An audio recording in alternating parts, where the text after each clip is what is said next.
Welcome back, tribe. Today, we're going to talk about the chemical castration that's happening to men in the modern world today. Well, if you think about it, your grandfather probably had double the testosterone right now.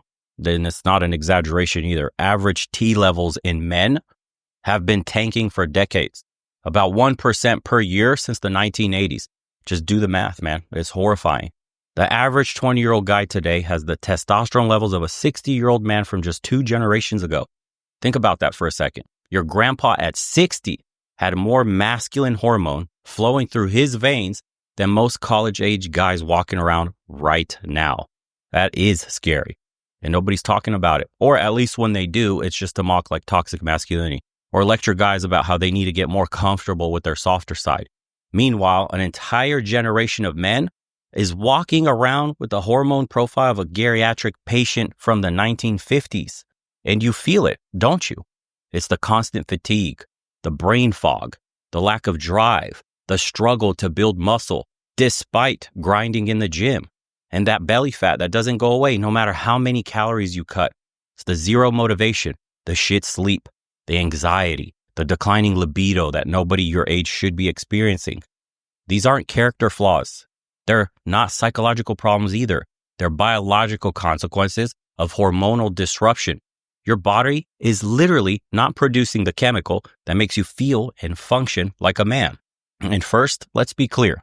This isn't some conspiracy theory bullshit. The data's rock solid on all of this. Multiple large-scale studies across different countries all show the same pattern.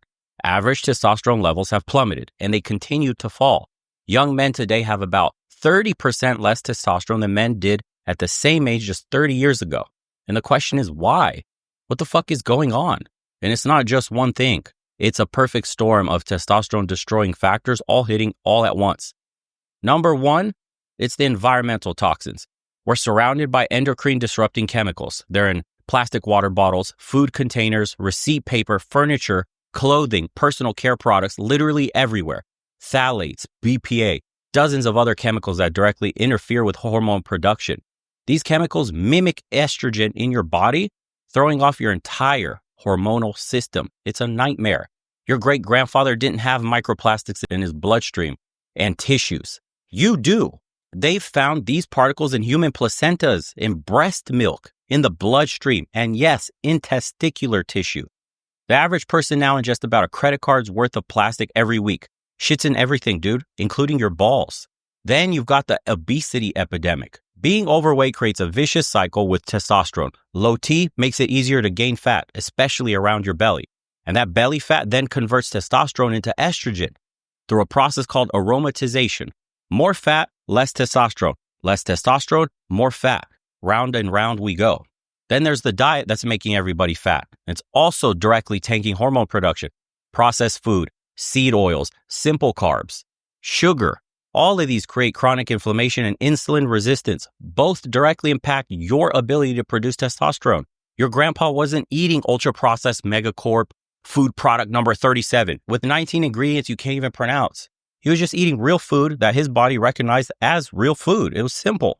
Then there's sleep quality. That has gone to shit. The average person gets about an hour less sleep than people did 50 years ago. And the sleep they do get is lower quality. Blue light from screens, constant notifications, artificial light at night, they all destroy your natural circadian rhythm. And guess where your body produces most of its testosterone? During sleep. No quality sleep, no quality testosterone production. Then there's this, stress levels. They're through the fucking roof today. Chronic stress means chronic cortisol production. And cortisol is like testosterone's evil twin. When one goes up, the other goes down. Your body treats constant stress as an emergency situation, and making reproductive hormones isn't a priority during emergencies. Your body thinks there's a lion chasing you 24/7, so it's shutting down testosterone production to deal with the, quote, threat. And physical activities have completely changed as well.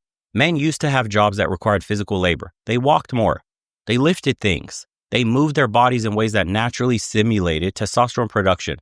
Now we sit at desks for 10 hours, then on couches for another 5. The human body wasn't designed for this level of physical passivity. And then there's the pharmaceutical factors. Jesus Christ, antidepressants, statins, blood pressure medication, even over-the-counter painkillers. Many common drugs have testosterone suppressing side effects that doctors rarely mention. A huge percentage of men are on at least one of these medications, often starting in early adulthood. It's sad, man. Then we have social media and porn. Those have rewired our dopamine systems. They provide unnaturally strong hits of pleasure without effort, training our brains to avoid the challenging activities that naturally boost your test. Why hunt, literally or figuratively, when you can get a stronger dopamine hit from scrolling Instagram or watching the porn? But your brain and body need those natural challenges to maintain hormonal balance. And the modern world is basically a perfectly designed testosterone destroying machine. And the consequences go way beyond just feeling tired or having trouble building muscle. Low testosterone increases your risk of pretty much everything bad: depression, anxiety, cognitive decline, heart disease, diabetes, osteoporosis, and early death. It destroys the quality of life. It makes men less competitive, less assertive, less confident, and more prone to giving up when things get hard. Does that sound familiar with our young men today? And it's not just a men's health issue. It's a societal catastrophe unfolding in slow motion. When half the population has chronically disrupted hormone levels, everything changes. Relationships, workplaces, politics, literally everything. But here's the thing. While the situation is bad, it's not hopeless. You're not doomed to hormonal purgatory. There are specific, practical steps you can take to protect or increase your testosterone levels, even in a toxic modern environment. And most doctors are clueless about this. They look at your blood work, see that you're within, quote, normal range, and tell you everything's fine. But that normal range keeps getting lower because it's based on population averages. As the average man's testosterone keeps dropping, the normal range keeps getting adjusted downward. It's like saying the normal weight range for Americans includes obesity because so many people are obese now. It makes no sense. And what matters isn't whether you're in the current normal range. What matters is whether your levels are optimal for health and performance and your well-being. For most men under 40, hormone replacement therapy shouldn't be the first option, though sometimes it is necessary. The first step is addressing the root causes and making changes that support your body's natural production. And the goal is simple: maximize your body's natural test production while minimizing the factors that suppress it. And you can make significant improvements, even with the deck stacked against you. I've seen guys double their test levels with these little changes. And it's not back to their grandfather's levels, sure, but enough to completely transform how they feel and function every day.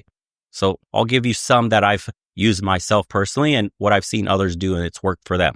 The first one is fix your damn diet, guys. You already know where I'm going with this. This is where most guys are getting absolutely destroyed today. Throw out the seed oils, the soybeans, the corn oil, the canola, all the vegetable oils. They're inflammatory garbage. They directly impact your hormone production. And these industrial oils weren't even a part of the human diet until about 100 years ago. And they're linked to all kinds of hormone disruption. Replace them with olive oil, avocado oil, and yes, actual animal fats, grass-fed butter, tallow, lard, the fats all our ancestors thrived on. And eat more cholesterol. Seriously. Contrary to decades of bullshit health advice, dietary cholesterol doesn't automatically become blood cholesterol. Your body needs cholesterol to make testosterone. I repeat, your body needs cholesterol to make testosterone. It's literally the building block hormone. Egg yolks, grass-fed beef, salmon, these aren't killing you. They're feeding your hormonal system. Get adequate protein, guys. Most dudes are not getting what they should be. Aim for at least 1 gram per pound of target body weight daily. I repeat, target body weight. Protein isn't just for muscles. It provides amino acids that are needed for the hormone production I told you about. Also, don't fear saturated fat. The demonization of saturated fat was based on flawed studies from the 1960s that have been thoroughly debunked, and we know there was big money involved in them. Men who switch to low-fat diets typically see a significant drop in test. Your balls need fat to make testosterone, period. And cut way back on the refined carbs and sugar. You've heard it a million times. They spike insulin, promote inflammation, and lead to fat gain that further suppresses your testosterone. I'm not saying you need to go full keto, but your diet should be built around proteins, healthy fats, and fiber-rich carbs from vegetables and some fruits. Save the pasta and bread for occasional treats, not daily samples, man. And here's one that's going to piss a lot of people off. Minimize alcohol. I know. This one sucks for a lot of people. But alcohol is basically testosterone poison. There's no other way around it. It increases cortisol, disrupts sleep, promotes aromatization, that's converting testosterone to estrogen, and it hammers your fucking liver, dude, which plays a key role in hormone metabolism. You don't have to go full monk mode, but if you're drinking more than a couple times a week, your hormones are paying the price. End of story. Next up, we have to fix the environment as much as possible. You can't eliminate all the endocrine disruptors, but you can significantly reduce your exposure. Switch to glass or stainless steel food storage instead of the plastic stuff. And for God's sakes, never microwave plastic. It massively increases the leaching of chemicals. Filter your drinking water. Get rid of air fresheners and scented candles. They're loaded with phthalates. Switch to more natural personal care products without fragrance, which is just a code word for chemical shitstorm. And when I mean more natural personal care products, I mean switch to the old school soaps, the all natural soaps you find in like the organic aisle. Those are a million times better than your liquid body washes that are full of shit you can't pronounce and actively disrupting your hormones. Minimize receipts. This one is some social media thing, but it's actually real. The smooth thermal layer paper is coated with BPA that absorbs through your skin. Dust and vacuum regularly. Household dust, that's another major collector of endocrine disrupting chemicals. Avoid handling cash register receipts and wash your hands immediately after. When you buy shit, don't take the receipt. Period. Don't even touch that shit. It's poison. Then we got to talk about the physical side of all this. The way you exercise, it makes a massive difference in your hormonal response. We know how healthy it is. Okay. Heavy compound lifting is the king for testosterone. Squats, deadlift, bench, rows, overhead presses. Movements that engage multiple large body groups trigger the biggest hormonal response. The research on this is extremely clear. Isolation exercises like bicep curls just don't create the same anabolic environment. Train them regardless, but just know your compound lifts are king. And train with intensity. Studies show that lifting heavy weights around like 80 to 95% of your 1 rep max for lower reps stimulates more testosterone than light weights for high reps. You don't have to max out every single session, but you should be pushing yourself with weights that are genuinely challenging. If you're not struggling, you're not working out. And the cardio, don't overdo it. Long, steady state cardio sessions can actually suppress your testosterone, especially if you're already lifting. Short, intense sessions like sprints or high intensity intervals are much better for hormonal health. They create a powerful growth hormone response without the testosterone lowering cortisol dump of long duration cardio. I know some guys want to train for marathons or ultra marathons, but that does suppress test. It's extremely taxing on the body. So are sprints at absolute maximum expenditure. So do them lightly and rest adequately between workouts. Overtraining is a testosterone killer. Although most people aren't training hard enough to deal with this, most natural lifters do best if you do like 3 to 4 weight training sessions per week. Allow for some recovery days in between. It's going to be hard to actually overtrain because most people, limiting beliefs. You could do far more. An easy way for this is lift as if someone had a gun to your head and only leave 2 reps in the tank at most. That's when you're actually properly lifting near your max, near your failure. And you have to remember this. Your muscles don't actually grow when you're training. They grow when you're recovering. Training is what does the damage. So sleep quality might be the most underrated testosterone booster there is. 1 week of poor sleep can dramatically drop a healthy young man's testosterone by 15%. It's like the equivalent of aging 10 to 15 years overnight. So you got to aim for those 7 to 9 quality sleep hours and create a proper sleep environment, man. Cool, completely dark and quiet. Get blackout curtains if you have to. No screens, at least an hour before bed. Get rid of the fucking phone. Okay? And the blue light wrecks your melatonin production. Establish a consistent sleep schedule, even on weekends. Then there's supplements if you want to consider these. There's some that actually help with sleep. Magnesium glycinate is really good, L-theanine, and occasionally melatonin. Try not to rely on these long term. The investment in better sleep will pay hormonal dividends you can literally feel. There's another one, I can't name it. It starts with a G and an H and something else, but highly illegal. I do not recommend that, although it showed wonders for people's sleep. Do your own due diligence for that one, okay? Stress management, another one. And it's not like some woo self-care bullshit. It's a biochemical necessity for testosterone production. Chronic stress means chronic cortisol, and cortisol is testosterone's natural enemy, remember? So find some stress management techniques that actually work for you. For some guys, it's meditation. Others, it's breathing exercises. For others, it's martial arts, hunting, playing music, or time in nature. The specific activity itself doesn't matter as much as the physiological stress reduction it provides. And maintain strong social connections. I know there's a lot of guys that are hermits or isolated people, but Isolation is a powerful stressor. Regular, meaningful contact with friends isn't just good for your mental health. Studies show it actually impacts hormone levels. Okay, testosterone is, among other things, a social hormone that both affects and is affected by your place in male hierarchies. Okay, now let's talk about like overall supplements. Most testosterone boosters are complete snake oil, but a few supplements are backed by legit research, and it's just the simple stuff. Vitamin D, it's actually a hormone, and deficiency is an epidemic today, especially in northern climates, or if you just work indoors all day. Get your levels tested, but most men benefit from 2,000 to 5,000 IUs daily. Studies show that men with higher vitamin D levels have significantly higher testosterone. It just makes you healthier overall, even with recovery of some diseases. It was a big story, let's just say 4 years ago when we were all held in our houses. And magnesium, it's also involved in hundreds of enzymatic processes, including test production. Most people are deficient. Magnesium glycinate or threonate are the most bioavailable forms. Aim for 300 to 400 milligrams daily. Zinc is also another essential one for test production. And deficiency, again, is common, especially in men who exercise frequently. You lose zinc through sweat. Oysters, obviously they're expensive, but if you could afford, oysters are one of the richest natural sources. But supplementing with upwards of 30 milligram daily can help if you don't eat regularly zinc-rich foods. So it's fine. Then we have things like ashwagandha. If you've never heard of it, it has a lot of impressive research behind it. It's considered a adaptogenic herb, and it's been shown to reduce cortisol and increase testosterone, particularly in men with stress-related hormone suppression. Look for something called KSM 66 extract and take around 600 milligrams daily. Always, with the numbers I'm giving you, do your own research. I'm not saying this will work for you specifically. You may need more, you may need less, but for me, this is my protocol that I've used anecdotally. It's helped me. Lastly, get blood work done. You need data to know if what you're doing is actually working.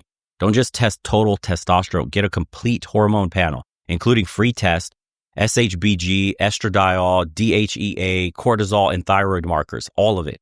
Your doctor might resist ordering these, but be persistent or find one who specializes in men's health. And if you implement all these changes and your testosterone is still clinically low, then you can consider TRT. That's the testosterone replacement therapy. Despite the stigma, properly managed TRT under medical supervision is safe and can be life-changing for a lot of men with a true deficiency. It's not cheating, by the way. It's just addressing a real medical condition. The key to remember is this. The modern world is actively hostile to your hormonal health. Maintaining optimal testosterone requires deliberate countermeasures. It's not about becoming obsessive. It's about making strategic changes that yield the biggest benefits. That's it. Your grandfathers didn't have to think about any of this shit. They ate whole foods, worked physically demanding jobs, weren't surrounded by endocrine disrupting chemicals, and weren't chronically overstressed and undersleeping. Their hormonal health came naturally from their environment and their lifestyle. We don't have that luxury in the world today. We have to be intentional and we have to fight back.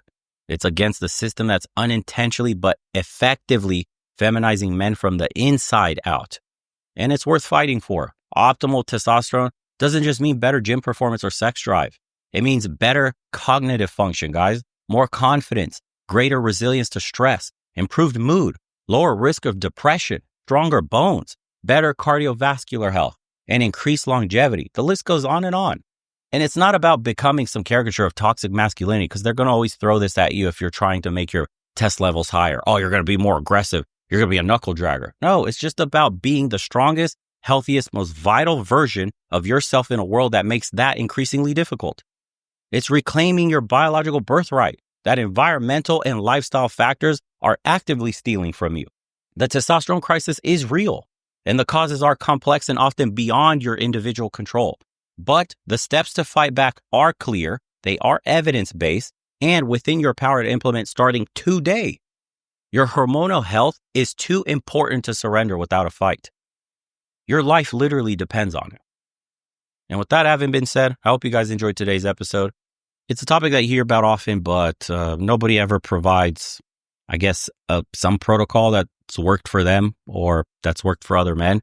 Usually they tell you the basics. Hey, avoid this, do that, eat clean, but nothing really specific, or, just kind of talk about the problem. Like, here's a nice graph. Here's how much testosterone has declined. It's an epidemic. What are we going to do?